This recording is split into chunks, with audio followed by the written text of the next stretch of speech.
올해 성탄절 메시지는 평화입니다. 평화. 그래서 기독교계에 여러 연합 모임들이 있는데 이런 연합 모임들마다 한결같이 이 평화의 메시지를 전했습니다. 아마도 지금도 세계 곳곳에서 전쟁이 멈추지 않고 계속되고 있기 때문일 겁니다. 러시아와 우크라이나, 그리고 이스라엘과 팔레스타인, 그리고 그 주변으로 확산되어져 가는 이 전쟁이 속히 끝나기를 원하면서 평강의 하나님이 이 땅에 참된 평화를 가져오시면 더 좋겠다라고 평화의 메시지를 내신 거죠. 그것만이 아닙니다. 이 세상을 살아가는 우리들의 삶 가운데에도 이기적이고 탐욕적인 삶 때문에 온갖 다툼과 또 분쟁이 멈추지 않고 있습니다. 그래서 어느 때보다 평화가 필요한 때인데 여러분, 우리가 하나님의 선물로 받은 이 창조의 세계도 보십시오. 하나님께서 보시고 너무 좋았다라고 행복해 하셨는데 이 산화가 병 들어가고 여러 가지 인간의 개발로 말미암아 손상을 입어서 이상 기온들이 수시로 일어납니다. 인간의 탐욕, 소유욕의 결과입니다. 여러분, 그런데 이런 아픔이 있을 때마다 제일 피해를 입는 사람, 기후 재앙으로 인해서 어려움을 겪는 사람은 누굽니까? 가난하고 힘없는 사람입니다. 또 자국의 이익을 위해서 전쟁을 시작했습니다. 그런데 전쟁으로 인하여서 가장 피해를 입는 그룹이 누구입니까? 여성들이고 나이든 어르신들이고 어린아이와 같은 사회적 약자들입니다. 우리나라 분위기도 보십시오. 진보와 보수가 상생의 길을 모색하기보다는 자기 이익을 추구하기 위하여서 끝없이 경쟁하고 싸우고 있습니다. 심지어는 국민을 위협하는 계엄까지도 불사하는 이런 상황에 이르렀습니다. 이기적인 지도자들 때문에 국가가 그리고 국민이 어려움을 겪고 있는 겁니다. 이런 시대를 살고 있는 우리들에게 그 어느 때보다 성탄하신 주님이 가져오시는 하나님의 평강이 필요한 때입니다. 예수님이 탄생하실 때에도 참 혼란스럽고 어려운 때였습니다. 이스라엘 백성들은 나라 잃은 슬픔 가운데 있었고 언제 우리의 구원자가 와서 이 로마의 압박으로부터 해방시켜 줄까 기대하고 있었던 때입니다. 종교 지도자들은 자신들의 권력을 가지고 자신들의 또한 종교적 교리를 가지고 백성들을 올가매고 또 행포를 저지르며 백성들의 삶을 갈수록 피폐하게 만들던 시대입니다. 이런 시대에 다시 한 번 더 하나님께서 낙심하지 아니하고 일어서서 하나님이 펼치시는 세상을 꿈꿀 수 있도록 아기 예수를 보내주신 것입니다. 이 성탄의 주님을 우리가 맞이하면서 마음에 새겨야 될 말씀은 무엇일까요? 마태는 임마누엘로 소개합니다. 임마누엘은 하나님이 우리와 함께 계시다라는 뜻입니다. 마태는 누구보다도 시작을 임마누엘 하나님 이야기로 시작을 합니다. 그런데 마태복음을 마무리하면서도 제자들을 당부하죠, 파송하죠. 그러면서 승천하시면서 내가 세상 끝날까지 너희와 함께 있으리라. 곧 임마누엘의 약속으로 마태복음을 마무리합니다. 마치 이런 겁니다. 시작과 끝을 임마누엘로 선포함으로 그 가운데에 들어있는 모든 메시지는 임마누엘이 되게 하신 것입니다.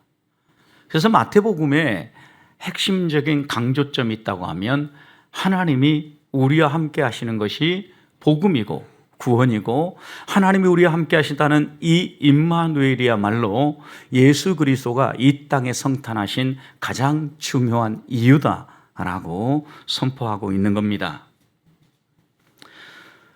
예수 그리스도가 그 전에는 우리와 함께 하지 않았던 게 아닙니다. 이스라엘 백성을 구원하실 때 보십시오.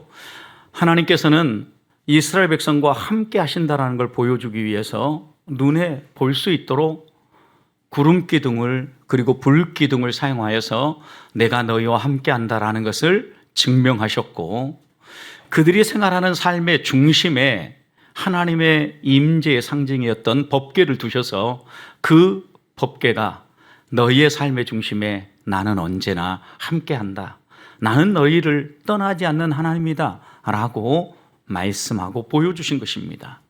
여러분, 그런데 이스라엘 백성이 범죄함으로 말미암아 나라가 망하고 포로로 잡혀가는 일들이 생기지 않았습니까? 이런 일들이 벌어지면서 이들의 마음 가운데 의심이 생긴 겁니다. 하나님이 정말 우리 가운데 계신가? 이런 고민이 생긴 거죠.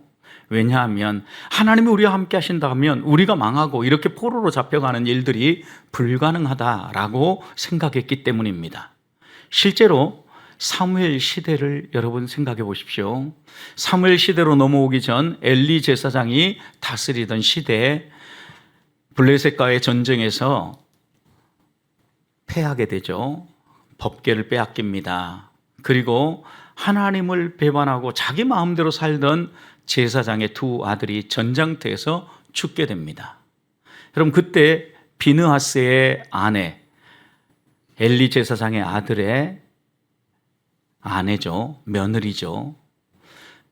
때마침 출산을 하고 있었습니다. 그런데 출산을 하면서 그가 외치기를 이가봇이라고 외쳤어요. 하나님의 영광이 이스라엘을 떠났다. 왜냐하니까 그들의 법궤도 빼앗기고 패배하고 모든 걸 다 잃은 걸 보면서 하나님이 우리와 함께 하시지 않고 하나님의 영광도 우리에게 떠나버렸다라고 고백했던 겁니다.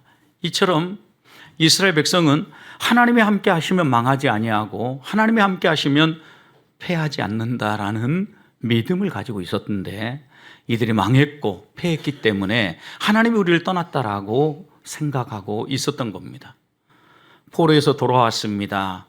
그들이 이제 하나님을 예배하고 하나님 은혜 안에서 다시 이스라엘 나라를 재건하는가 싶었는데 또다시 로마의 압제에 들어가면서 이들의 꿈은 산산조각이 난 겁니다.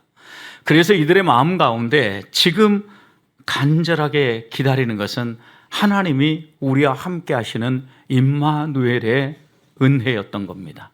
그래서 마태는 예수님을 소개하면서 예수님이 이 땅에 찾아오심은 우리와 함께하기 위함이고 그 임마누엘의 복이 예수 그리스도가 이 땅에 오셔서 하신 사역의 핵심적인 내용입니다 라고 마태복음에서 소개를 하고 있는 겁니다.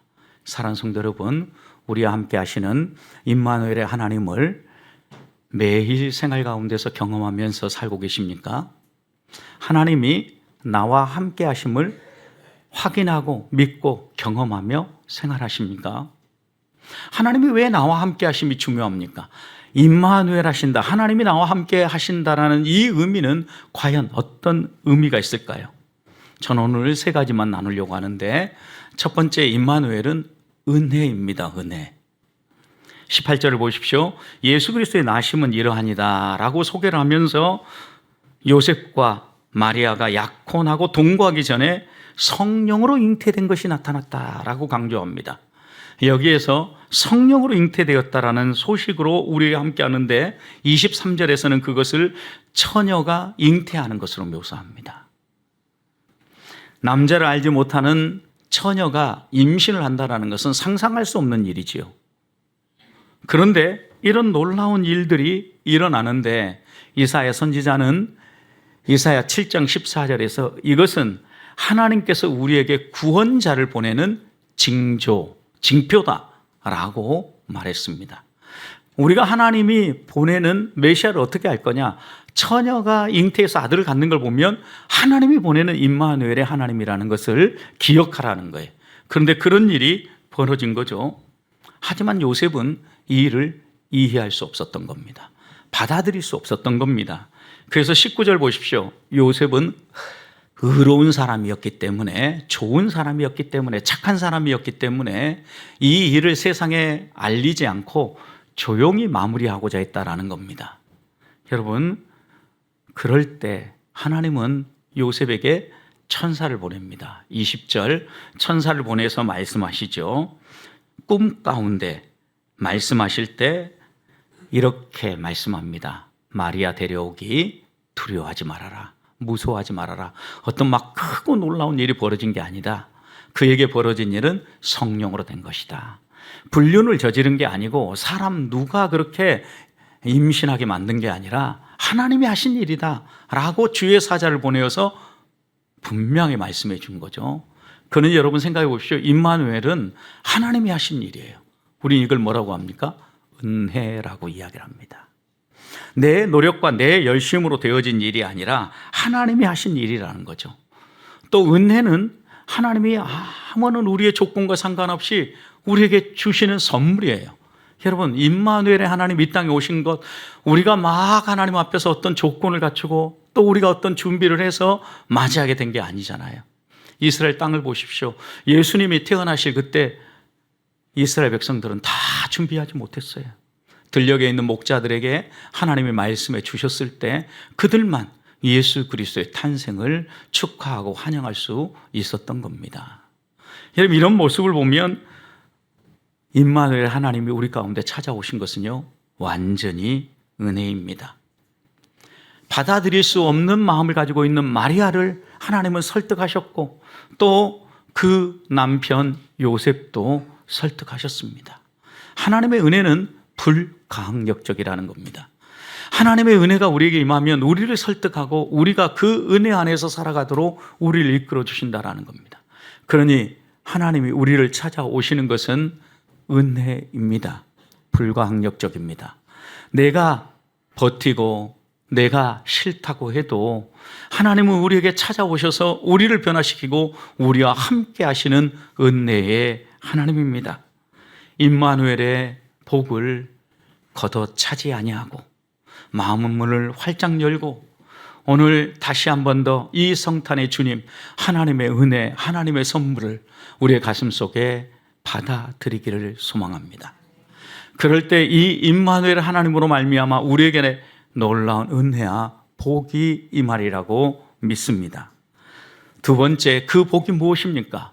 저는 임마누엘은 변화라고 믿습니다. 21절을 보십시오. 아들을 낳으리니 이름을 예수라 하라. 이는 그가 자기 백성을 그들의 죄에서 구원할 자임이라 라고 얘기합니다. 여러분, 변화가 무엇입니까? 구원입니다. 예수 그리스도를 우리에게 보내셔서 우리와 함께 하신 것은 우리를 변화시켜서 구원하시고자 하심이라는 말씀이지요. 생각해 보십시오. 예수 그리스도가 이 땅에 오셔서 하신 일이 무엇입니까? 우리와 함께 하시면서 하나님 나라가 어떤 곳인가를 알려주셨습니다. 하나님이 어떤 분인가를 더 분명하게 깨닫도록 가르쳐 주셨습니다. 그리고 이 하나님 나라 백성으로 우리가 살아갈 수 있도록 우리의 죄 문제를 십자가에 매달려서 깨끗하게 해결해 주셨습니다. 대속의 죽음을 죽으신 것입니다. 그러면서 이 예수님께서 우리에게 무엇을 요구하셨습니까? 주 예수를 믿으라. 나를 믿으라. 아버지가 나를 보냈다. 내가 잃어버린 이스라엘의 양을 찾아 구원하기 위해서 왔다. 분명하게 말씀하셨습니다. 그래서 오늘 본문의 말씀을 보십시오. 아들의 이름을 예수라고 지어줍니다. 이때 1세기 팔레스틴 안에서 예수라는 이름은 아주 흔한 이름이었다고 합니다. 여러분, 손가락에 꼽히는 흔한 이름들 뽑으라고 하면 그 가운데 하나가 예수였다고 합니다. 사람들은 왜 예수라는 이름을 많이 지었을까요? 주께서 구원하셨다. 주께서 구원하실 것이다. 이렇게 두 가지로 번역되어질 수 있는, 미래형으로도 번역될 수 있고 현재형으로도 번역될 수 있는 이름이 예수라는 이름입니다. 적어도 이들은 어려운 삶을 살면서 그리고 나라 잃은 서름을 가지고 지내면서 예수라는 이름을 지으면서 자녀의 이름을 부를 때마다 하나님이 우리를 구원하실 거야. 하나님 우리를 구원하신다. 라고 마음에 또다시 새기고 이름을 불렀던 것입니다. 여러분, 그런데 하나님께서는 마리아와 요셉에게 아들을 주시면서 너희도 이름을 그 예수라고 지어라. 그러면서 이렇게 얘기했습니다. 그 예수는 너희 백성의 죄에서 그 죄를 깨끗하게 씻어서 구원할 자다.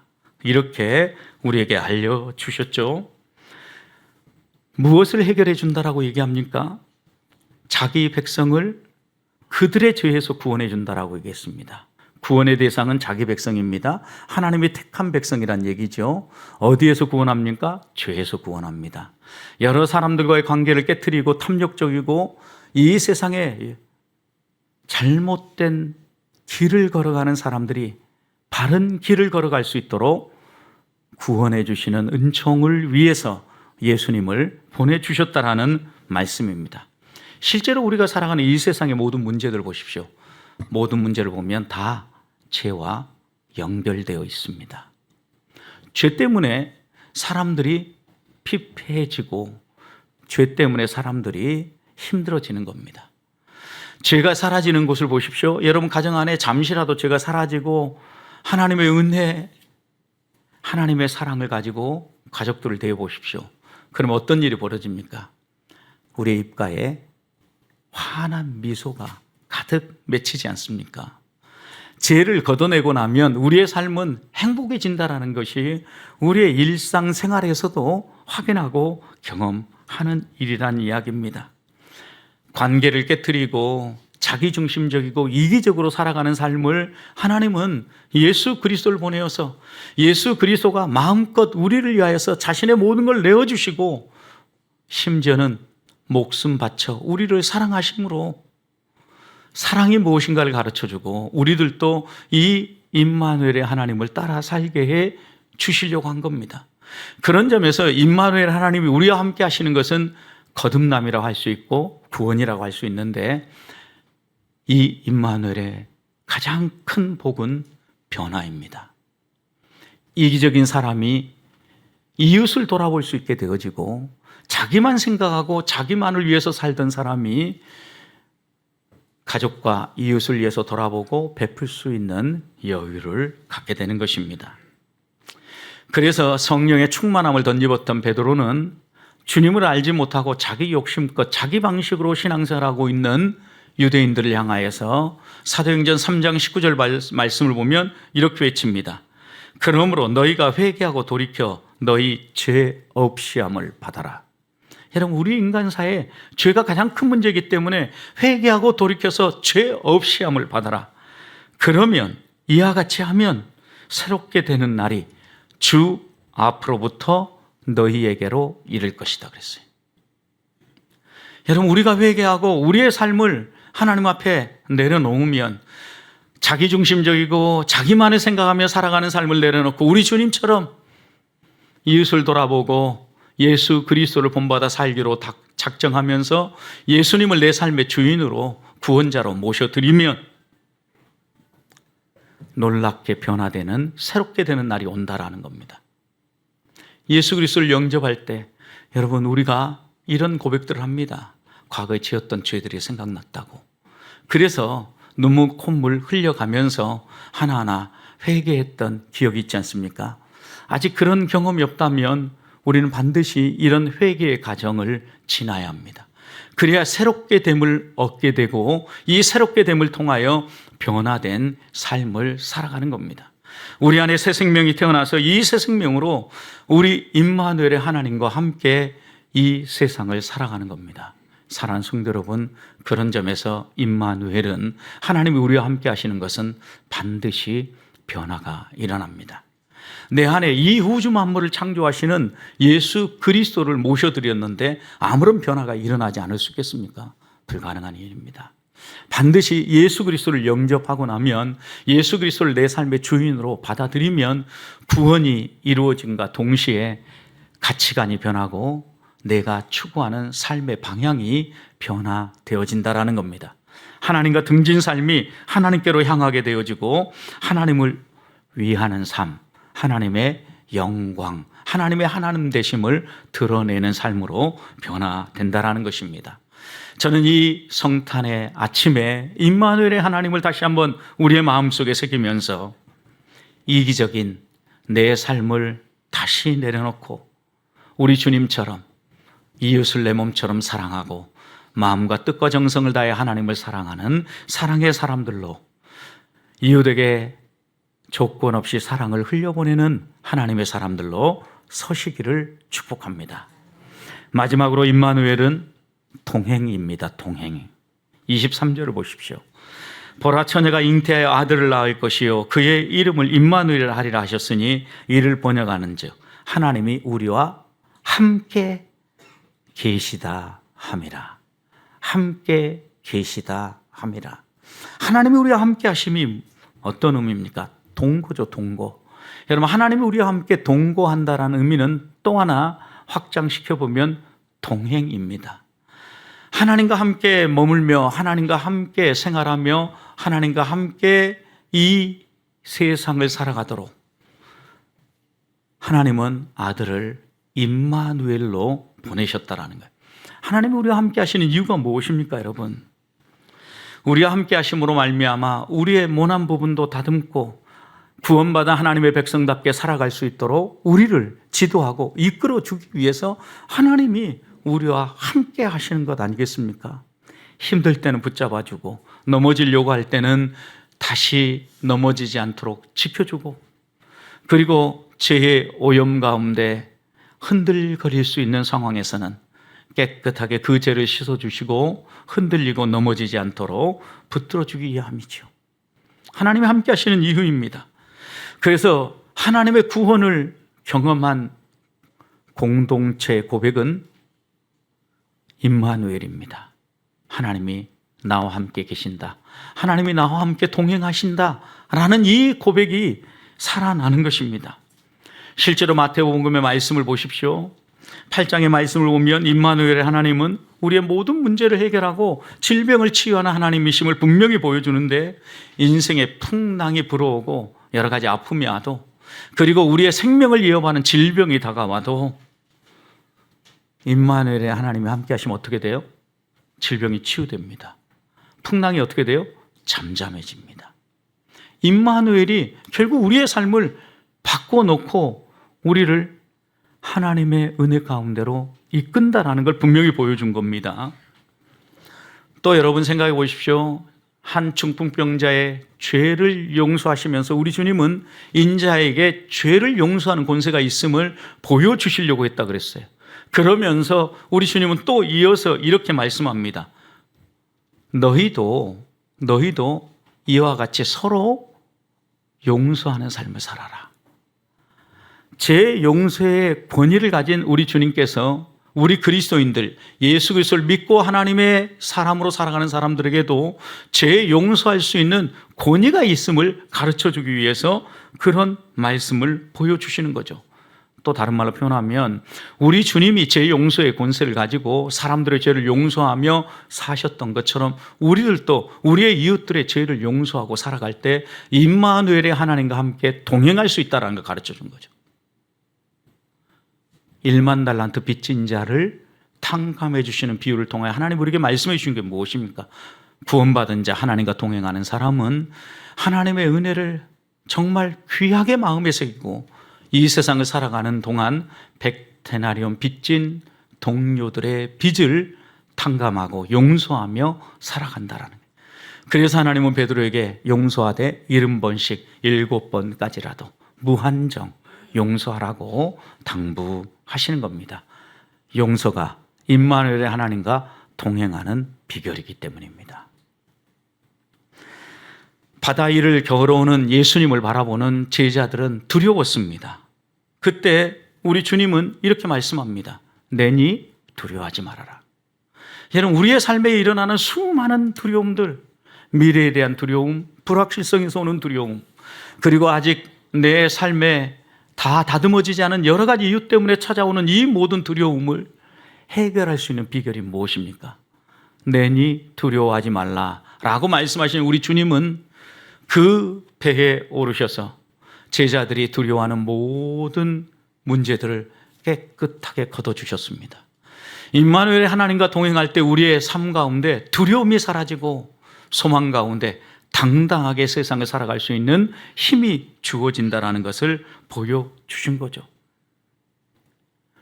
변화산 사건 벌어질 때 산 아래에 있었던 제자들을 보십시오. 한 부모님이 귀신 들린 아이를 데려와서 고쳐주기를 원했습니다. 그런데 이 아이를 고치지 못하지요.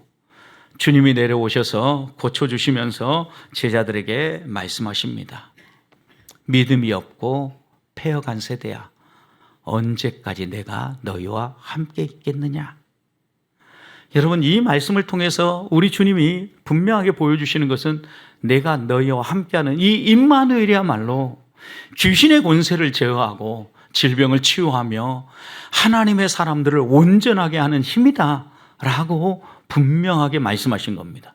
그래서 내가 너희들과 언제까지 함께하면서 너희들을 치료하고 너희들을 바로잡고 너희들을 이끌겠느냐? 이제 너희와 함께 하시는 하나님을 믿고 그것에 의지해서 귀신을 쫓아내며 질병을 치유하며 온전한 삶을 살아라 라고 당부하고 있는 겁니다. 믿음이 없으면 임마누엘을 경험할 수도 없고 임마누엘의 하나님이 우리에게 베푸시는 놀라운 은혜를 맛볼 수도 없음을 분명하게 보여주시는 겁니다. 사랑하는 성도 여러분, 이 성탄의 아침에 성도의 마땅한 삶은 하나님과 동행 임마누엘임을 잊지 맙시다. 하나님이 우리와 함께 하시면 우리의 삶에 지금 산적해 있는 문제, 우리 가정에 아직도 풀리지 않는 숙제들 순식간에 해결될 수 있음을 믿으십시다. 그리고 그 임마누엘의 하나님을 의지합시다. 풍랑이 잠잠해지고 죄가 씻어지고 두려움에서 해방되어져서 당당하게 살아갈 수 있는 이런 임마누엘의 은총을 하나님이 베풀어 주시도록 기도합시다. 말씀을 마무리합니다. 하나님은 우리와 함께 하기 위해서 성탄하셨습니다. 임마누엘은 오늘 함께 나눈 것처럼 은혜이며 변화이며 동행입니다. 임마누엘을 통하여서 하나님이 우리에게 베풀어 주신 이 은혜를 덧입고 보면 누구나 구원의 은총 안에서 변화되게 되어 있습니다. 그 변화는 하나님과 동행함으로 나타납니다. 하나님이 우리와 함께 하시고 동행하시면 우리의 삶에 해결되지 않을 문제가 없음을 믿읍시다. 그리고 이 성탄의 주님을 다시 한번 우리의 가슴에 새기면서 임마누엘 하나님, 오늘도 나와 함께 하심을 믿습니다. 이렇게 인정하면서 이 성탄의 주님과 함께 올 남은 한 해도 마무리하고 새해를 열무로 우리의 삶 가운데 하나님의 영광만 드러나고 하나님의 풍성한 은혜만 드러나는 성도의 삶이 되시기를 주님의 이름으로 축복합니다.